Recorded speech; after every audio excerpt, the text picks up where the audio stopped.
दोस्तों, हर साल exam result के बाद एक दुख भरी खबर आती है। बच्चे अपनी जान दे देते हैं।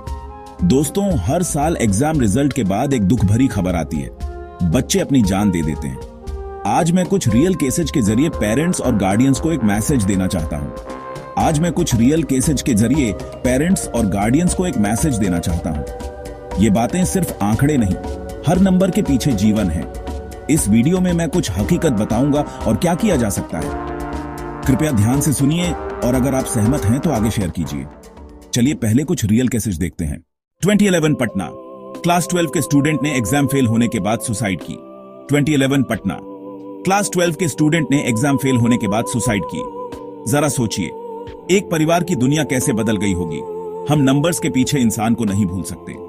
हम सबको मिलकर सोचना होगा कि ऐसा क्यों होता है। यह सिर्फ एक केस नहीं था, रियल जिंदगी थी। अगला केस देखिए। 2018 नासिक, 16 साल की लड़की, 80% एक्सपेक्ट किया था, 56% आए और उसने अपनी जान ले ली। 80% एक्सपेक्ट किया था, 56% आए और उसने अपनी जान ले ली। कितने सपने, कितनी उम्मीदें, सब खो गए। जब आशा और दबाव के बीच में बच्चा अकेला पड़ जाता है, हमारी जिम्मेदारी बनती है समझने की। अगला केस एक और शहर से। आगे बढ़ते हैं। 2024 कोटा, NEET एस्पिरेंट हॉस्टल में अपनी लाइफ खत्म कर गया। सोचिए, सिर्फ एक रिजल्ट ने मां बाप की दुनिया उजाड़ दी। सोचिए, सिर्फ एक रिजल्ट ने मां बाप की दुनिया उजाड़ दी। जब कोचिंग कल्चर प्रेशर बन जाता है, वहां सपने बनते हैं और कभी कभी सपने टूट जाते हैं। हम सबको जिम्मेदारी लेनी होगी। आइए थोड़ा गहराई से देखते हैं स्टैटिस्टिक्स। 2023 में कोटा में 26 स्टूडेंट सुसाइड्स रिपोर्ट हुई। एक कोचिंग हब जो सपने बनाता है, वहां सपने खत्म भी हो रहे हैं। ये सिर्फ स्टूडेंट्स का मुद्दा नहीं, पूरी कम्युनिटी का मुद्दा है। हमें सोचना पड़ेगा कि ऐसे पोस्टर्स का क्या असर होता है। हर छोटी मदद बचाव का सबब बन सकती है। अब बात करते हैं पेरेंट्स के रोल की। अनरियलिस्टिक एक्सपेक्टेशंस मत रखो। बच्चों को एनकरेज करो, कंपेयर मत करो। बच्चों को एनकरेज करो, कंपेयर मत करो। छोटी जीत को सेलिब्रेट करिए, कॉन्फिडेंस बिल्ड होता है। कंपेयर करना बच्चों का सेल्फ वर्थ कम करता है। आपके एक्शंस घर का माहौल बनाते हैं। प्यार और एक्सेप्टेंस ज्यादा जरूरी है नंबर से। और एक जरूरी बात, पॉजिटिव लैंग्वेज यूज करो। नेक्स्ट टाइम बेटर होगा। रोज उनके इमोशंस चेक करो। रोज उनके इमोशंस चेक करो। छोटी छोटी बातें उनके लिए बहुत मायने रखती हैं। ऐसे वाक्य यूज कीजिए जो उम्मीद जगाएं। रिश्तों का भरोसा बनता है जब आप रोज छोटी बातें करते हैं। इमोशनल सेफ्टी सबसे जरूरी है। अगला पॉइंट देखिए। फेलियर्स को पनिशमेंट नहीं, सपोर्ट बनाओ। इमोशनल सेफ्टी सबसे जरूरी है। सपोर्ट दीजिए, सजा नहीं। प्रोफेशनल हेल्प लेने में हिचकिचाना नहीं चाहिए। इमोशनल सपोर्ट सिस्टम सबसे जरूरी होता है। अगर जरूरत हो, मदद मांगिए। छोटी छोटी खुशियां रिकवरी का हिस्सा होती हैं। अब देखेंगे कोचिंग और स्कूल्स का रोल।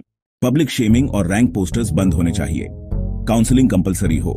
पब्लिक शेमिंग और रैंक पोस्टर्स बंद होने चाहिए। काउंसलिंग कंपलसरी हो। हर इंस्टीट्यूट में काउंसलर होना चाहिए। कॉन्फिडेंशियल और एक्सेसिबल काउंसलिंग स्टूडेंट्स को मदद दे सकता है। टीचर्स को ट्रेनिंग दीजिए ताकि वो साइंस समझ सकें। पब्लिक शेमिंग से बचना ही होगा। अगला कदम, करियर अवेयरनेस। बच्चों को ऑल्टरनेट करियर के बारे में अवेयरनेस दी जाए। हर स्टूडेंट डॉक्टर इंजीनियर नहीं बन सकता। हर स्टूडेंट डॉक्टर इंजीनियर नहीं बन सकता। मल्टीपल पाथवेज बताइए। Arts, commerce, trades, entrepreneurship.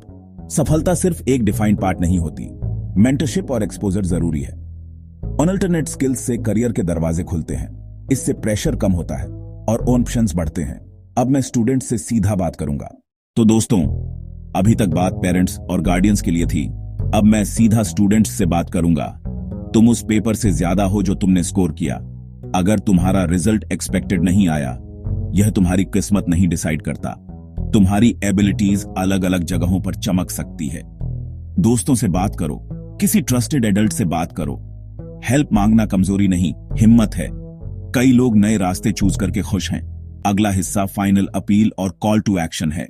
अगर आप एग्री करते हो, इस वीडियो को लाइक करो, शेयर करो और सब्सक्राइब करो @किशान ठाकुर 1927 को। दूसरे पार्ट में मैं डायरेक्टली स्टूडेंट से बात करूंगा। आपके सपोर्ट से हम ज्यादा लोगों तक पहुंच सकते हैं। अगर आप या कोई जानकार स्ट्रगल कर रहा है, तुरंत मदद लीजिए। धन्यवाद। मिलते हैं पार्ट 2 में।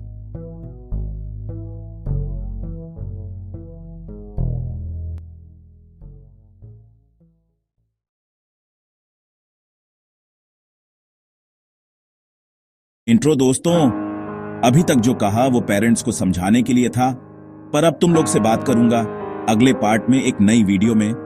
और हां, याद रखो, जिंदगी का सफर आसान नहीं होता, हर मंजिल का रास्ता रोशन नहीं होता, पर जब मां बाप का साथ हो, साया बनके कोई बच्चा अकेला नहीं होता। वीडियो को लाइक और चैनल को सब्सक्राइब कर देना प्लीज।